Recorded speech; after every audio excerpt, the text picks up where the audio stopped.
안녕하세요. 홍성남 신부입니다. 오늘도 아주 유머로 시작합니다. 어떤 본당 신부가 미사 중에 갑자기 배가 아파왔습니다. 참다가 복음 낭독을 한 후에 신자분들에게 묵상하라 얘기하고 급하게 화장실을 갔습니다. 시원하게 볼일을 본 후 다시 제대로 돌아와서 아무 일도 없었던 것처럼 태연하게 있으려고 하는데 신자들이 웃음을 참지 못하고 쿡쿡 대는 것이 보였습니다. 신부는 수녀를 은밀히 불러서 물었습니다. 도대체 무슨 일이 있었냐? 그러자 그 수녀가 이렇게 말하더랍니다.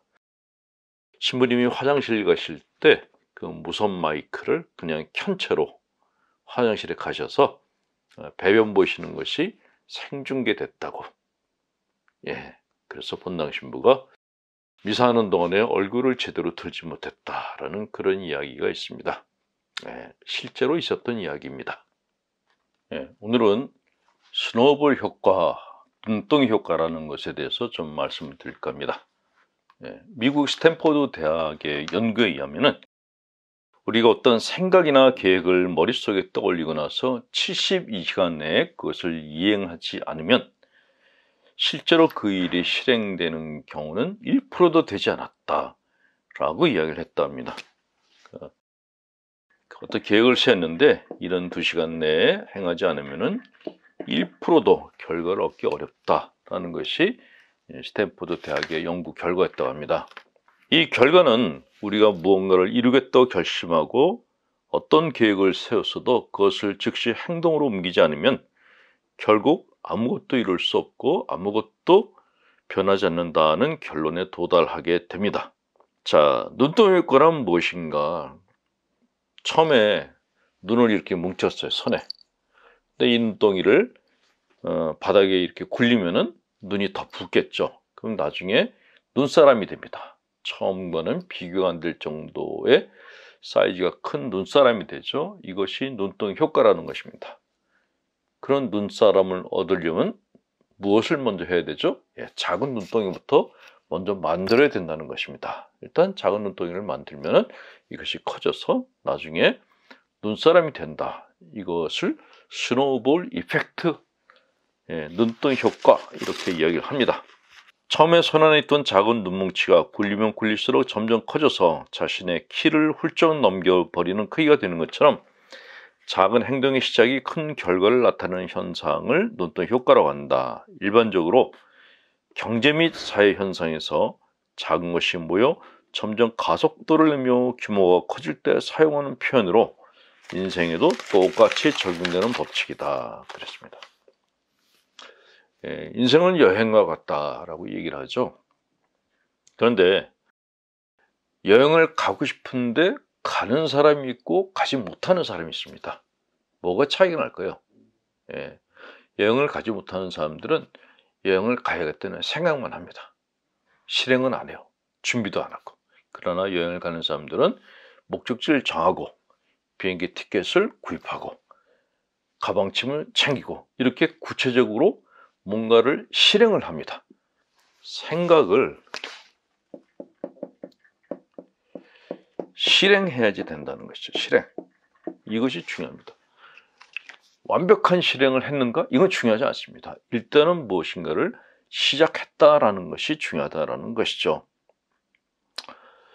어떤 결심과 계획이든 그것을 위한 첫 행동과 실천이 이루어져야만 다음의 행동과 실천이 가능해진다. 마치 도미노가 처음에 세워진 하나의 조각을 먼저 건드려 넘어뜨려야만 그 뒤에 세워진 조각들이 차례대로 넘어가는 것처럼 그래서 무엇인가를 이루려면 무엇이든 시작을 해야 한다고 하는 것이다. 그렇습니다.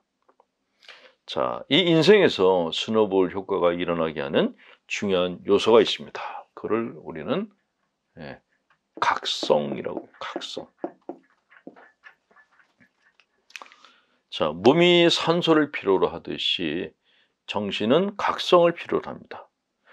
추동 감소 이론에 의하면은 사람들은 긴장과 각성을 피하고 편안함을 추구한다고 하는데 꼭 그런 것만은 아니다 라고 이야기를 하죠.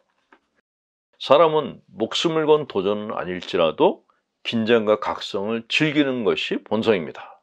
예를 들어서 미끄럼틀 갖다 높은 데서 타는 것, 또는 그네 타기 하는 것, 이런 짜릿한 것들을 갖다 즐기고 싶어하는 것이 또 인간이기도 하다는 것입니다. 도널드 헤브라고 하는 심리학자가 실험을 했습니다. 감각 박탈 실험이라는 걸 했어요. 센소리 디프리베이션이라는 거 했는데, 이 실험이 뭔가, 그러니까 좁은 실험실에 간이 침대 하나만 두고, 그러니까 최소한 살 수 있는 최선의 여건만 갖춰주고 거기에 피실험자들을 갖다가 두는 겁니다. 아무 일도 안 시키고. 지원자를 뽑았더니 이제 사람들이 왔어요. 거기다가 들어가서 지내게 했습니다. 그랬더니 하루 동안은 이 피실험자들이 사색도 하고 또 뭔가를 이렇게 기도도 하고 그렇게 시간을 보내더랍니다. 또 밀린 잠을 보충하기도 하는 사람들도 있었다고 합니다. 그런데 이튿날 아무 자극도 없는 상황이 연이어지자 조금씩 불쾌하기 시작했다고 합니다. 근데 그것이 3일째 되는 날 대부분의 참가자들이 실험을 포기했다고 합니다. 그리고 일부 참가자들은 일시적인 환각과 정서 불안을 경험했다고 합니다. 자기가 혹시 미쳐버리는 거 아닌가 하는 생각도 했다고 합니다.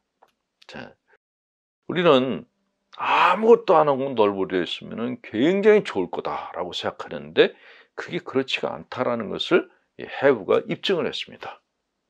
3일을 못 견딘다는 것이죠.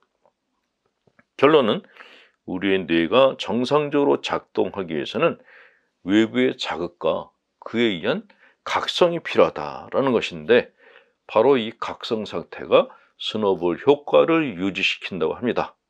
자신이 하는 일에 결과가 커질수록 각성 수준이 높아지고 행복감이 눈덩이처럼 커져갑니다. 이것을 눈덩이 효과라고 하는 것입니다. 그래서 자기가 하고 싶은 일을 하고 그 일이 다른 사람들에게 인정받는 사람들이 세상에서 가장 행복한 사람이다 라고 말하는 것입니다.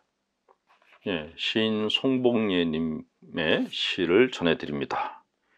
건강검진을 받고라는 시입니다. 65년 감추어진 부실한 속이 드러났습니다. 위험수에 다다른 피에는 앙금이 쌓이고 약해진 뼈는 구멍이 숭얼숭얼합니다. 남이 탓하며 살면서 고장난 몸, 아무리 따져봐도 내 탓입니다. 블랙박스 열고 청소를 합니다. 대장 속의 용종, 피 속 탕류, 닳아버린 관절, 주름보다 골이 깊습니다. 얼마나 산대유?